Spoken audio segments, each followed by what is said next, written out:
One. Let's move on to another conversation right now. We'll be talking about voter turnout and disenfranchisement. That's been a topic around everyone's lips in the past few days. A number of people who turned out to vote during the presidential and National Assembly elections on the 23rd, 25th of February 2023. I mean, INEC had about 87 million people with the voter cards and gave out a figure of over 6 million being unable to get their voter card. So the turnout, a lot of people expected, would be a lot more than previous elections. But looking at the number of people who cast their votes in the last election, doesn't make up for the numbers that a lot of people hoped would turn out. And we'll have the conversation right now with a data analyst and journalist with the Cable Nigeria. I have Victor Ejechi right here with me to have that conversation. Good morning. Good morning. Great to hear from you. How are you? I'm doing well. How about you? I'm very well. Thank you so much for asking. Now, let's get into the conversation and understand the numbers, because you're a data guy. So I'm assuming you've been able to collate and research and look at things that might have gone wrong to not have gotten the numbers that a lot of people hoped.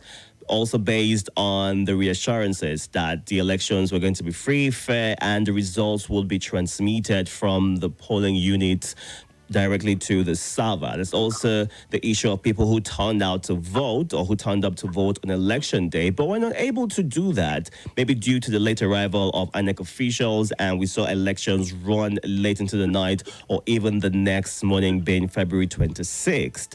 Let's get a bit of your thoughts on those. Yeah, thank you once again for having me. Looking at the data, first of all, we were impressed with the collection of PVC. We saw that the number of people that registered to vote, about 93 million people registered to vote. And we saw that 87 million collected their PVC because at the time, a lot of campaign was going on around it. People should collect their PVC. I expected a high turnout personally, right? Looking at the previous turnout, because at this particular election, as far as I'm concerned, a lot of persons came out to vote, considering the fact that schools were shut down for 3 weeks just because people can come back and vote. That obviously should support a high turnout. But then after the election, and then we saw that the turnout was less than 30%, about 26.7% turnout. So looking at the numbers, what really happened? Now, if we check far back to 2015, if I'm not mistaken, when the PPC was introduced, the permanent voter card was introduced, I saw that there have been constantly reduction in the turnout of voters, right? The highest we've had so far was 2003. So what really happened with them? This is the lowest we've gotten since 1999, and that is shocking. And this is about one election that we felt like a lot of persons were politically aware. A lot of persons were politically participating in the whole electionary process. What really happened? Now, let's go back to some thoughts I have. Number one, let's talk about the INEC voter register. Has it been cleaned? When people died, do INEC go back to still case? Some number of persons have died. The register has been cleaned or updated to reflect that. Now, it is something to look out for. And also, a lot of persons did the Jackpot movement, as far as I'm concerned. A lot of persons traveled last year. A lot of persons did not come back, and they have PVCs, right? So I'm saying that because the manner at which you calculate your turnout, you're looking at the registered voters, and so people look at the valid or total vote count, right? So if 93.something million are registered to vote, how many of them actually are in Nigeria at the point in time? How many of them voted? Now, but if you look at the number of people that voted, so accredited was 25 million out of 93 million people that actually registered. Then the number of people that casted their votes are about 24 million. So we need to check for me, I feel like we need to check the register. Do we really have the numbers of people that actually register to vote, or we are just compiling new people come? For instance, you don't know many people. Let's assume the death register register? Is there machinery, is there a system in place where people can report that, oh, this person have a PVC, but the person is no longer in existence, the person is dead, and this should be removed from the database, because the number will keep going up, we'll keep adding up the numbers, and we'll keep recording that we are having low turnout when we know that the registered sponsors possibly have some names of people that are not probably alive, or people that are not no longer in that country at that point in time. And the reason I say let me pause you for a bit so I get clarification on something that you mentioned. You spoke about people who have traveled out of Nigeria, but we saw a lot of Nigerians in diaspora, a handful, come back into Nigeria to be able to cast their vote. So just because they have traveled out of Nigeria doesn't mean they can't come back during the election period. And so they would also count in the grand scheme of things. Yes, I totally agree with that. And I also agree to the very fact that a lot of persons did not come back as well. If you look at the numbers in 2022, we saw a lot of persons that left the country. The data shows that a lot of persons traveled. In fact, it became a trend on social media. How many of those people came back to vote immediately? How many of those people came back to vote in this particular election? Yes, and that is just something to worry about. If a lot of persons participated in this electionary process, a lot of persons came back to vote, and people were canvassing for vote, people that never for once wanted to vote in the Nigerian election came out to vote. I personally know people that are first-time voters and that came out to vote. So what happened to the turnout? Why is the turnout low? Another thing that we need to consider that led to the turnout is what some of my reporters that went to the field experienced. It's voter suppression, right? And that is the thing to talk about in this particular election. We saw people were not allowed to vote in some parts of the country, so people were disenfranchised in some part of the country, because if those people wanted to vote and they were not allowed to vote, they will not be counted as people that voted. It will lead to the turnout, poor turnout as well. And this is something, and there's a reason why this is important, that people need to understand as regards to the turnout, because it can be very discouraging for people to say, but I came out to vote. We all wanted to vote. If you look at it just realistically, like just looking at it on the surface level, you realize that this is one election that a lot of persons talk about, a lot of persons participated. You saw the videos online. People counted their votes, using it in a joking form, among other things. So what happened to the turnout? What happened? Is it possible that the register itself is faulty, or is it possible that people we had a lot of voter suppression in the system in the last election? But this turnout figure, for me, we need to look at it. I think we start to get the conversation around it, and data analysts and people and CSO need to come around and see how possible we can look at what went wrong with these numbers. Because I personally will not just accept that people did not come out to vote. We did not have voter apathy in this election as compared to other elections that we are having. Well, since we're talking numbers, you mentioned the 2015 election, that there were about 67 million registered voters at the time in Nigeria, and 29 million voted, which would you would say the turnout will be 44%. Now, comparing that to the 2019 election, registered voters, 82 million, and people who voted, 29 million. That's making it 35%. So we dropped down from what we had in 2015. Now, comparing that to the 2023 elections, even though INEC hasn't necessarily provided a final number, but then we know about 24 million if you collate the number of votes at the presidential election, and we had 93 million registered voters, and about 87 million were able to get their PVCs. And you would look at the turnout and say 24 million. Now, the percentage is what you also mentioned earlier. Now, for those who were unable to vote on that day, INEC is working on a supplementary election to hold after the Guba and Assembly polls, according to a statement that they release. Now, I'm going to quote what they said here. The Commission is aware that in some senatorial districts and federal constituencies, declarations or returns were not made. The Commission is compiling the list of the affected constituencies. INEC's National Commissioner Festus Okoye made a statement on Thursday. A date for these elections will be fixed after the governorship and the state assembly elections, which is holding March 11th. Now, that seems to be a major concern for a lot of Nigerians, because if you had to compare the numbers that came out February 25th and the worry that they may have waited there for a long time, maybe late arrival of the officials, or they queued up and were unable to vote, that could affect the number of persons or people who come out to vote March 11th.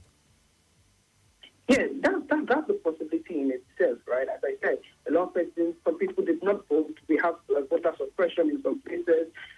But looking at the numbers itself, it's something worrying to check about as regards to the number of... yes, a lot of persons registered to vote. A lot of persons collected... In fact, we celebrated a high turnout when it comes to previous election. Right? We celebrated that, and we are like, oh, Nigerians collected their PVC this time, and it was great. So what happened? Why did we have a low turnout? It is a study that must be carried out, and some of the hypotheses that I have is the fact that is the register really clean?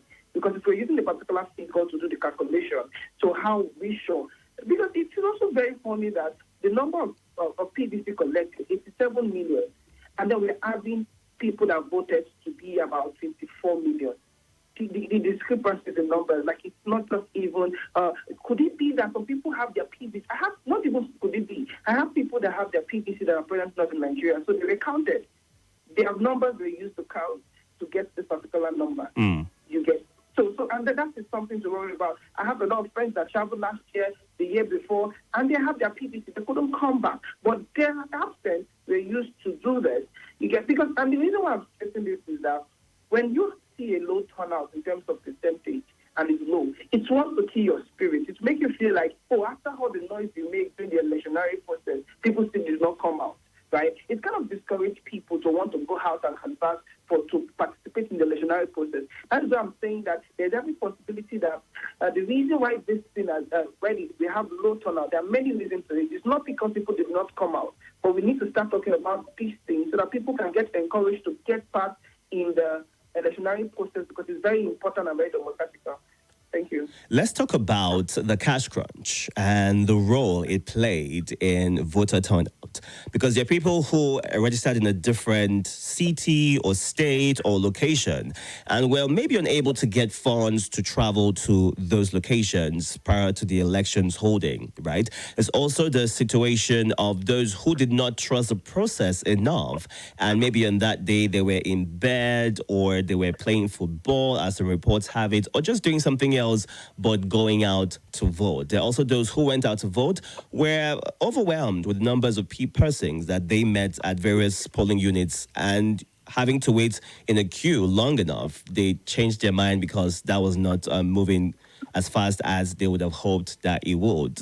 The role of all of that, but basically the Naira situation in Nigeria and people not being able to access their cash or their monies and, travel to their destination or locations to be able to vote. Yeah. Thank you for that, because that is also a factor to look at.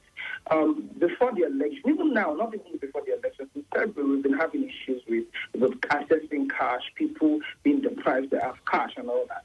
Now, you need this cash so a lot of persons want to get foodstuff a day before. A lot of persons want to travel to their location. But that became an issue, right? Because people did not even have funds. People did not have money to do this thing. And that is something to check, because if you check the policy of the CBN, and one of the reasons one of the things the CBN policy wants to deal with is that finance or money should not influence the electionary process. But in one way or the other, it affected people's coming out to vote. That is a factor to check out for. And also one thing that I also want to stress is that people were dogged, right? People were dogged. People, when you talk about that, people were discouraged to stand on the queue. Based on the people we have on the field that went on the field to cover this election, we saw that people stood there. Somewhere in Benin, for instance, in those states, we saw that it was raining there busy. So people waited for a while and they came back to cast their votes. People stayed in line sometimes. In particular, polling units where there was no, I think that they had a battery issue in terms of charging the beavers. And so people provided their power bank to see that actually went through. It was very encouraging to see this thing. People, and then looking at 2015 and the other election that we've had, we saw that there were even more. In fact, media carried more people coming out to play football, not interested because they believe their vote will not count. But for some reason, this particular process, the beavers, introduction of the beavers, gave people a lot of confidence that these votes will count.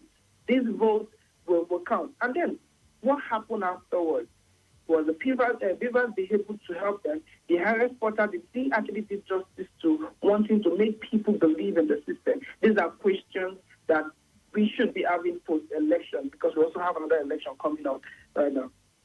All right, you can join the conversation right now via the Facebook and YouTube platforms. We are live on Facebook and YouTube right now at Nigeria Info Abuja. You can also share your thoughts and comment on what we are talking about, voter turnout and disenfranchisement on 0700 951 0000 and 080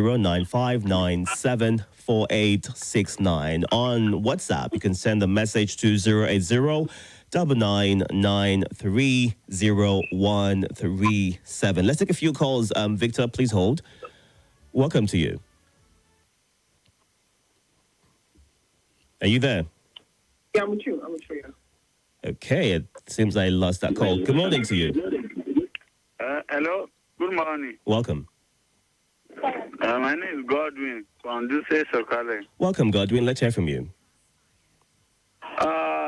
This election we just conclude. We all believe that the vote is going to come because of the assurance they keep on giving us.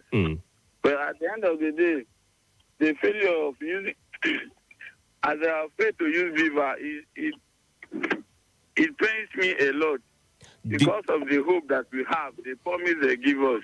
And there is another electoral ad that says that when the margin between the winner of election and the second person, if it's not big enough, that the number of those places the election did not hold or election were cancelled, if the number is more than the margin, they will not declare the winner until another election is conducted in the affected area. But reverse is the case. Anga did not follow all those protocols. They are in haste to accomplish what they have also planned. All right, let's leave it there right now. Thank you for sharing your thoughts. Welcome to you. Hello, good morning. Good morning. Yeah, very good conversation that you guys are having. I think if you notice about this voter turnout. What's your name, please? My name is Bashir. I'm calling from Central area. Go ahead. Yeah, the voter turnout, if you notice, there's a trend actually. Whenever the quality of the election improves, the voter turnout decreases. That's starting from 2003. Everybody has agreed that the elections from 1999, 2003, and 2007, even the candidates have even the winners have admitted that the elections have been marred with fraud and irregularities. So, and then from 2015, when the card reader was introduced by Jega, so then there was a significant drop in the number of voter turnout, obviously because of the accreditation system of the card reader, which there was an incident from or something. Then after 2015, in 2019, a loophole was, what do you call it? There was a loophole about the use of the card reader was realized, and then the voter turnout increased. And then obviously now with the beavers has worked. There is no voting without the accreditation through the beavers. So the beavers was used for the accreditation. If you notice, even where you got inside the town, of course, the voter turnout is mostly less than 30-40% of the total voters register. For instance, if your polling unit has 1,000 people at the polling units, at the end of the day, the people that will vote, there's no more than 300. So we need to go on a break right now. Do you mind holding on so you can finish your thoughts when you come back? Can you do that? No problem. Okay, no problem. All right, thank you. We'll go on a quick break right now. When we come back, we'll continue with hearing your thoughts about the elections. Stay tuned. I keep my sunny side up so they can see me from above. I keep my sunny side up. No more running from the love. No more, no more. I keep my sunny side up so they can see me from above. I keep my sunny side up. No more running from the love. Yeah. Hey, pour me up some OJ, have it fresh squeeze, sizzle up some pico and some bay leaves. Make sure that it's on low. let the top breathe. Let the top breathe. Gotta let the top breathe. Crack another egg on it. Me and you could make the best omelet. Yeah, never seasoned, so it's our timing. You can smell the good vibes rising. I keep my sunny side up, so they can see me from above. I keep my sunny side up. No more running from the love. No more, no more. I keep my sunny side up, so they can see me from above. I keep my sunny side up. No more running from the love. It goes sweet like sugar, smooth like cream, warm like the steam rising on my caffeine. Cozy as a coop, had to get you in the loop. Cooking in the kitchen, all I really wanna do is crack another egg on it. Yeah, me and you can make the best omelet. Never seasoned, so it's our timing. You can smell the good vibes rising. I keep my sunny side up, so they can see me from above. I keep my sunny side up. No more running from the love. No more, no more. I keep my sunny side up, so they can. This is Nigeria Info. Your thoughts right now, please. Okay, yeah, thank you. So, like I was saying, whenever there's an improvement in the quality of the election, the voter turnout drops. If you notice, everyone, wherever you vote, whether in Abuja or anywhere you vote, mostly the voter turnout in your location. No matter, 1,000 people in a location is not an easy number of people. Even to control that number is not a joke.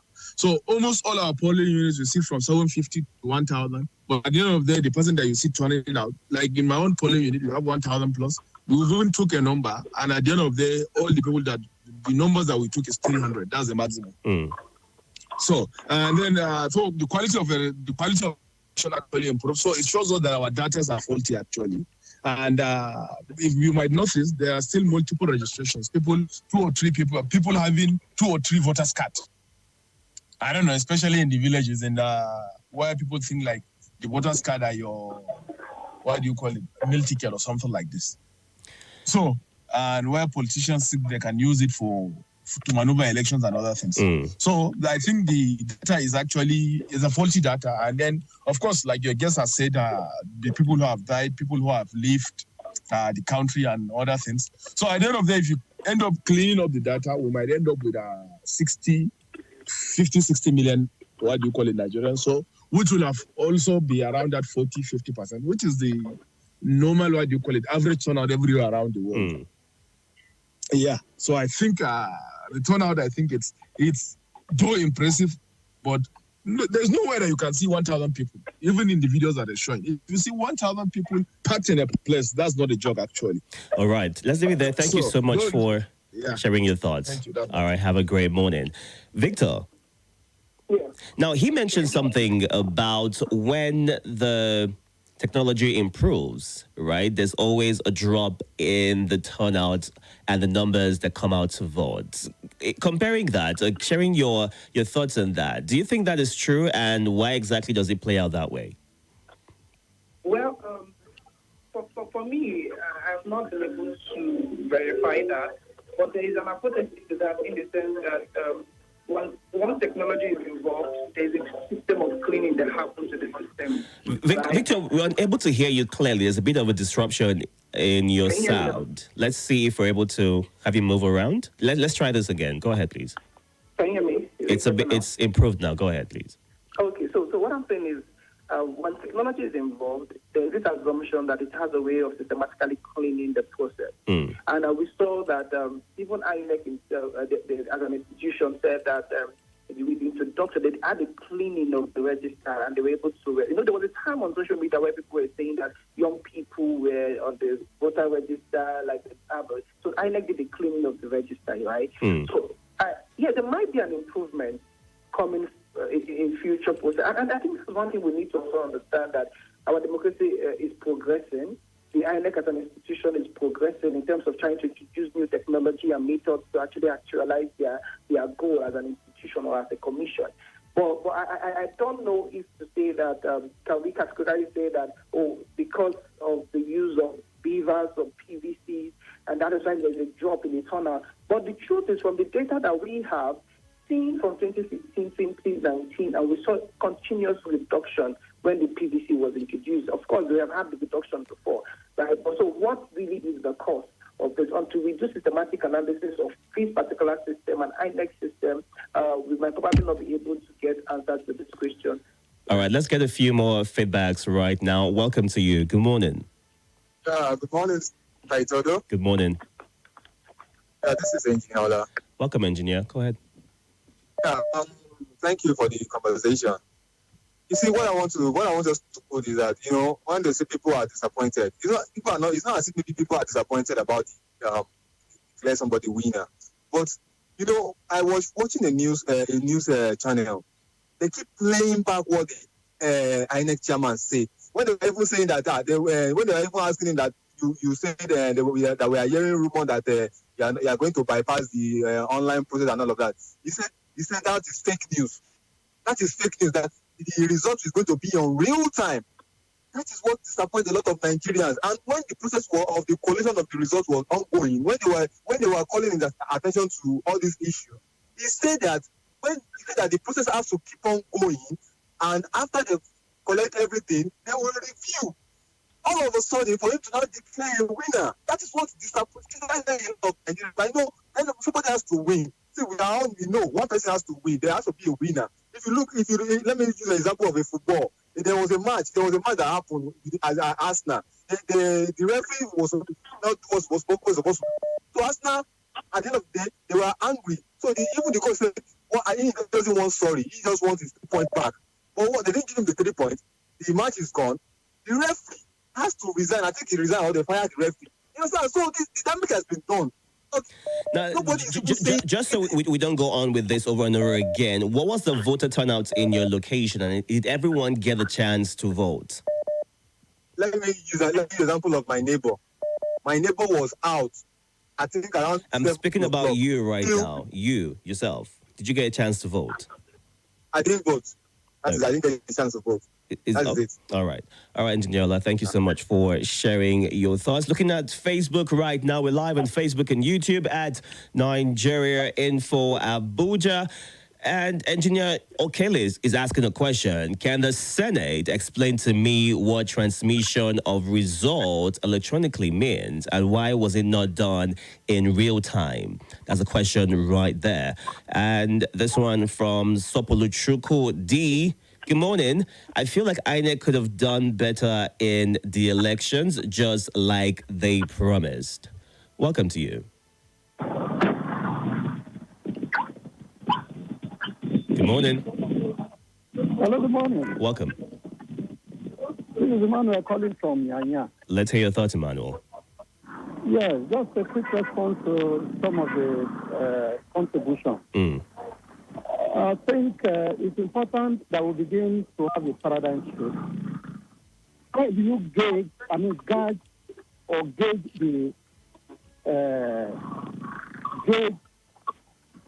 the opinion of people?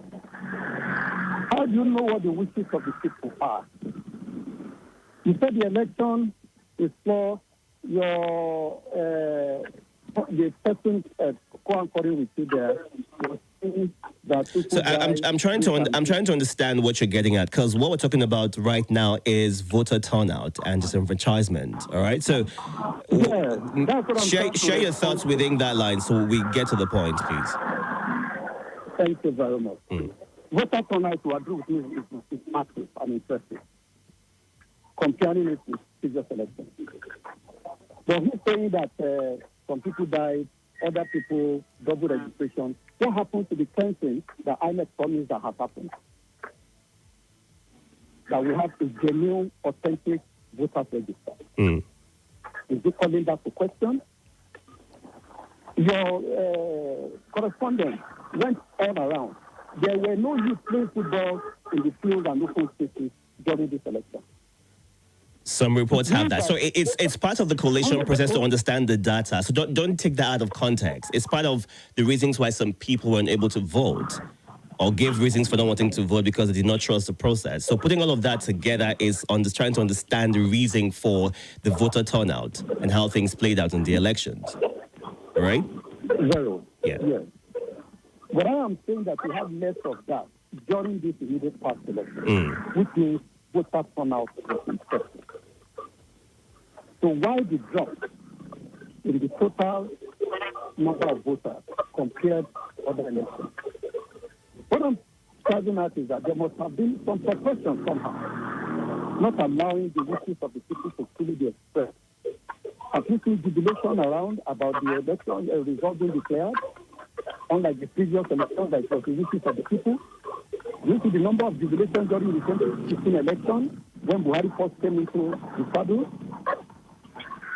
You don't All right. see anywhere. Everybody rejoicing. All right, let's leave it there. Thank you so much for your thoughts, Emmanuel. Hello? Welcome to you. Are you there? This is Joseph calling from Cuba. Welcome, Joseph.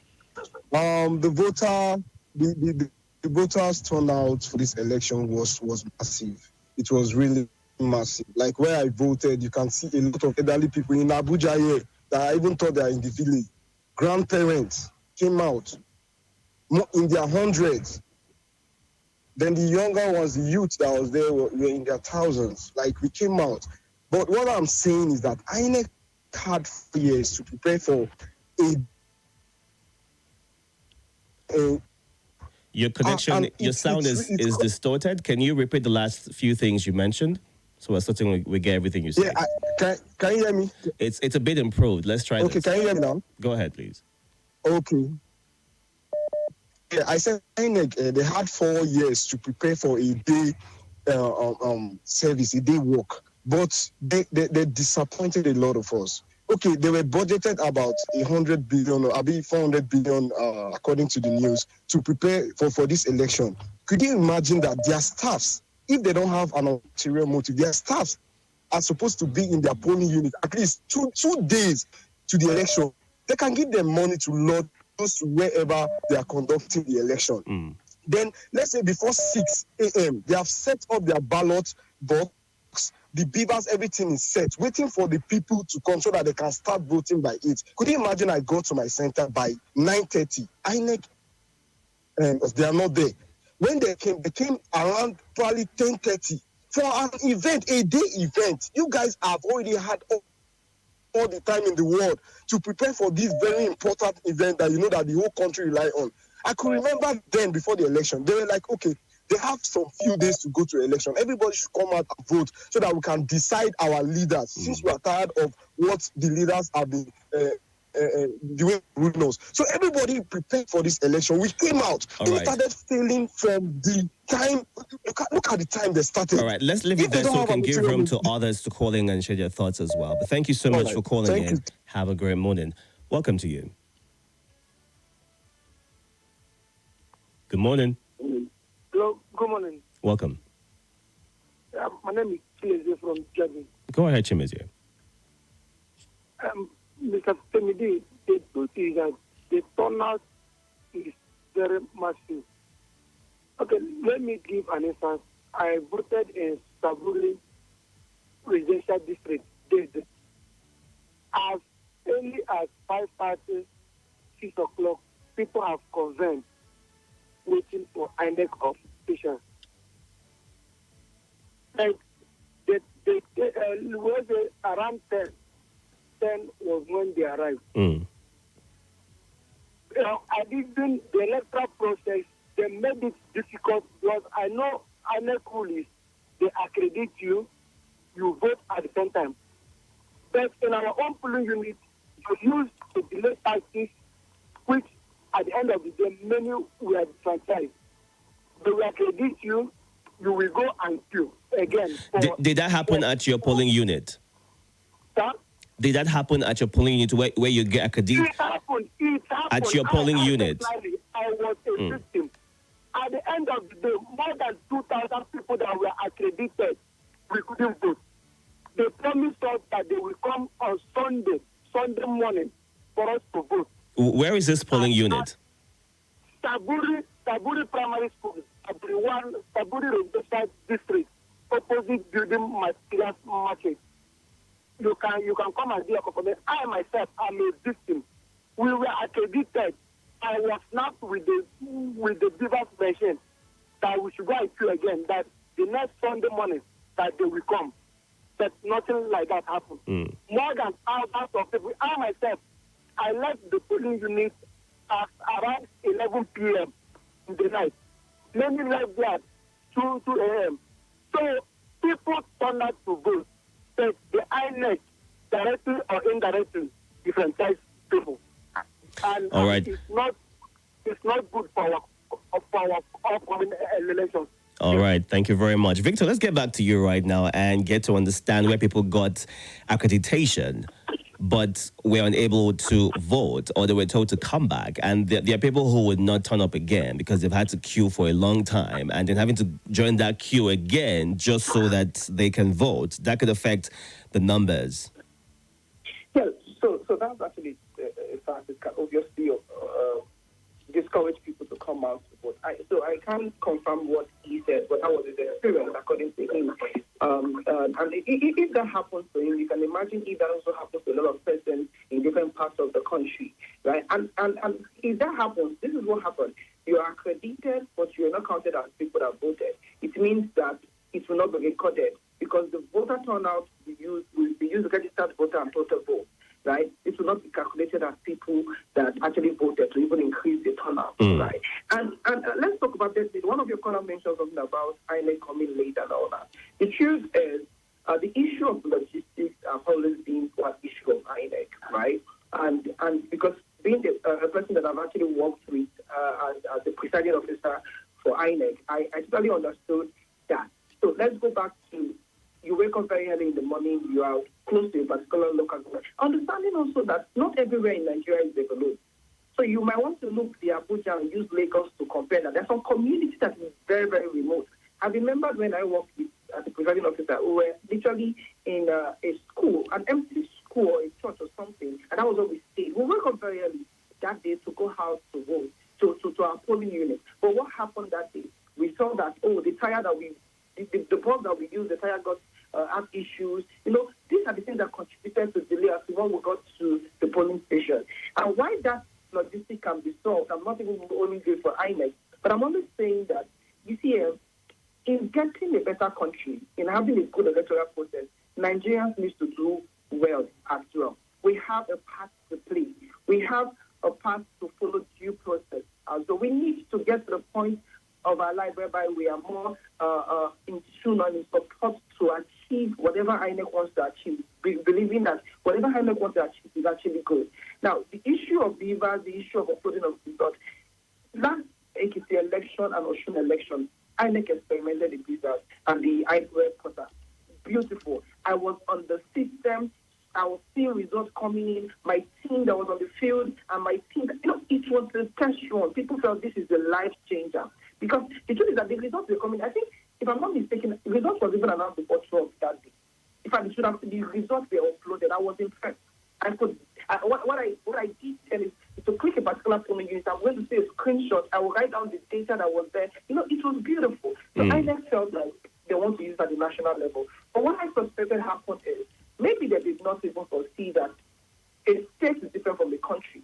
Because if you want to do, you succeeded in doing one state. And trust me, you succeeded in doing one state. It means that a lot of more people, traffic, along among other things, will affect if you want to do more states. Maybe that was one of the issues I had. Because about yesterday or 2 days ago, that was yesterday, checked the portal of INEC, and we saw that about 84% of the results have been uploaded. So not all the results have been uploaded on the system. Well, it's still been uploaded right now. Exactly. Not all the results have been uploaded. There have been conversation around, what should be transmission? Should it be that, of course, I've seen the videos and the notes when the INEC, the letter said that, the results will be transmitted from the polling unit down to. So what happened? I'm looking forward to an explanation from INEC as well to see what really happened and to see what happened in court later from now. But the truth is that the Beaver and the process was one of the reasons many people came out and said, let's give it a chance. Not forgetting also the electoral act. it was also a contribution to say like, oh, we're going to have a good, free and fair election. But the election itself has a lot of questions. The process in achieving what INEC achieved is what people are more concerned about. It's the process that we're talking about. Now, Victor, we've got the GUBA and the State House Assembly elections coming up March 11th. And, of course, there's the worry that because things did not play out as a lot of people hoped, they would not turn up or show out or come out on the election day to vote. But INEC has insisted that the March 11th election would go on. They haven't necessarily stated if results will be uploaded real time or not. Even though before the elections even, came, there was that constant reassurance that real time you're able to see other polling units as soon as they are done being collated. But in the interim and in moving forward, what can INEC do to ensure that they are able to have Nigerians who are registered to vote trust them again and come out to vote? Thank you for that. I think the first thing I need to do for me is to first of all explain what happened in the past, because you can't move ahead with the future without literally making people. Because when someone is accusing you of something and then you're going on to do something good for the person, like you're friendly and then you're buying me. Well, the INEC chairman stated that they had a bit of technical issue. Is that not enough explanation, or does it need to break it down to the basics so more people can understand? Yeah, for me, that is not enough as far as I am concerned, because I remember that I was at the National Commission Center. The denominator was saying that, okay, if the results you're calling is be uploaded already on the server, he was not concerned about like, okay, let's finish this process, then you can actually bring your grievances, which obviously means that you can go to court afterwards, right? So I think there should be an explanation with the whole process of what really happened, right? So if you say that you have issues, glitches and all that, how many days did it take you for you to have one uploaded result? If the system is this slow, that means we cannot guarantee that the governorship election will have a real-time upload of results.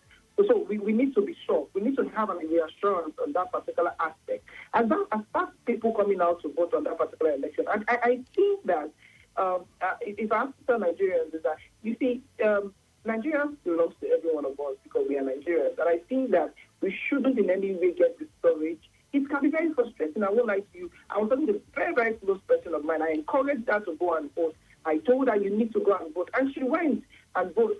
And that day she voted, she was shouting. She called me and she was excited. I felt good. And now she's telling me that she's sure she's going to come out for the governorship election. So trying to motivate her and looking at the mood of the country, she's not so discouraged. And quickly, Itodo, if I have to talk about the margin and the numbers of people that voted in this particular election, yes, right? If you look at the candidate, yes, we had winners. I won't lie to you. The president-elect has been mentioned by INEC. But what really is the mood of the country? Even the president-elect also said that in his speech, I know you did not vote for me. I know that the person you want is not here. The margin is very something to talk about. In 2015, 2019, the president won the election with 15 million votes. More than 15 million votes. Right? But in this particular election, the president is winning the election with 8 million votes. It's something to talk about. It means that he's not really having a popular vote, right? Number one. And that is the lowest in the history of Nigeria when it comes to people winning the election with popular vote, right? It means that the president-elect has a lot of work to do in uniting the nation, because the mood of the nation is a big, and he knows, and that is the beautiful thing about the president-elect Bola Ahmed Tinubu. I would say this anywhere. Bola Ahmed Tinubu is a very, very smart politician, whether you like it or not. I have always admired that about him. When he acknowledged the fact that I know you're angry, I know you're hot, right? But let's build bridges. Let's come together and build a nation. He said that in his speech. He insinuated that in his speech. But the truth is, the mood is down. I have a friend that was crying, calling me that, so particular candidate he wanted did not win the election. He was so emotional about that, right? So he has a lot of work to do in terms of healing the nation, and that will be just that going forward. What happened after now? If I see a few minutes, if you go back to 2015, President Muhammadu Buhari came into power. There's something Buhari said. Before the merger, I was present then I was a student journalist when I attended the measure that came in that brought in the APC. I heard Bola Tinubu spoke that day. I was motivated as a person. Right? As a journalist, I was like, oh, change has come and everything. Not forgetting the historical words of the President Muhammadu Buhari, when he said, I am for nobody, I am for everybody. People felt something. And there is a body language that he came up with that particular few months. University were complaining when the CSA was introduced. People felt like, oh, we don't have any loopholes to get money anymore. We felt like corruption is going to go on. But look at 8 years down the line. So the president all right, Victor, before I have you share your final thoughts, let's take a few messages right now via WhatsApp, and I'll have you share your closing thoughts and wrap this up. Now, John from Niger says, I wish I could come all the way to the studio to express my opinion. Lateness in arrival of INEC officials, bypass of the Beavers machine, political talks, chasing away electorates, and no security personnel to stop them, and so on and so forth. All we are saying is let's call a spade and not a giant spoon. And Mba from Apple says, what do you think will happen? He's asking the question, what do you think will happen at the governorship elections? All right, Wilson from Asokoro. See your thoughts? Thanks for joining the conversation. Mommy Desmond from Day says, I voted in Saburi. I passed through the same ordeal. It wasn't an easy experience at all. INEC officials arrived late, complained there was no ink, asked us to queue for several hours, but nothing happened. In fact, it was a terrible experience for me. I voted around past 7 p.m., but to be honest, so many accredited voters did not vote in my polling unit. All right, and Ovo Ephraim says, what INEC promised, and this election is a clear departure from what they promised. Got to bring us out of this. All right. Let's have you share your closing thoughts, Victor. Yeah, thank you so much for having me, first of all. And I would say that the system is growing. The INEC is trying to improve the system, and the Beavers should have been a game changer as far as I'm concerned in this election. It should have been a game changer. And I feel like INEC should advance on that and see how we can actually make that better. Maybe in the next, the governorship election, which obviously is very, very close. But also, for those of you that feel so discouraged about coming out to vote, let me tell you something. Like, the country belongs to everyone, as I said earlier on, and your participation in the electionary process is very, very important. You can, even if your candidate does not win, you can boldly say that you participated in the process and you did what you're supposed to do as a citizen. Don't get discouraged, because I heard people saying that, a lot of people have been accusing people, to Jackpa last year, you say you want to believe in the process, you want to believe in Nigeria. I know, I can categorically tell you that it sometimes feels difficult to believe in the country, but we must keep hope alive. We must keep doing what we have to do as citizens. And also not forgetting, lastly, that you yourself have a part to play. Corruption will not stop from the edge. You yourself have a part to play. If you play your part, assuming everybody plays their part, we're going to have a good country. So thank you so much, Itodo, for having me. All right, Victor, thank you so much for joining the conversation this morning. We've been speaking to Victor Ejechi, who is a data analyst and journalist with the Cable Nigeria. And this is the much I can take on the conversation this morning. Thank you so much for being a part of the morning Crossfire, calling in, sending your messages, and generally sharing your thoughts on the conversation today. I hope that you have a good weekend. Stay hydrated, stay positive, and God bless Nigeria. Back here on Monday on Hard Facts. My name is Itodo. Have a good Friday.